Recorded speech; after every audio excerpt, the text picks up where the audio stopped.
I don't think hell exists. I happen to believe in life after death, but I don't think it's got a thing to do with reward and punishment. Religion is always in the control business.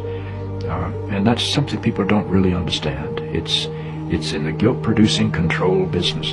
And if you have heaven as a place where you're rewarded for your goodness and hell as a place where you're punished for your evil, then you sort of have control of the population.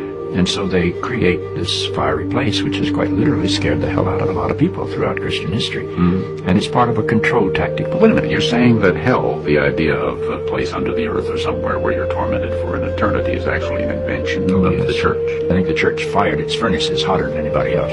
The church doesn't like for people to grow up because you can't control grown-ups. That's why we talk about being born again. When you're born again, you're still a child. The people don't need to be born again. They need to grow up. They need to accept their responsibility for themselves and the world. The idea that the truth of God can be bound in any human system, by any human creed, by any human book, is almost beyond imagination for me. I mean, God is not a Christian.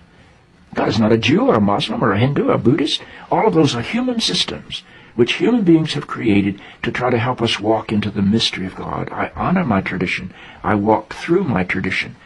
But I don't believe my tradition defines God. I think it only points me to God. Life is a startling and wondrous experience. And eventually I think we're going to discover that God is unfolding through the life of our consciousness and our self-consciousness and is not a parent figure up in the sky.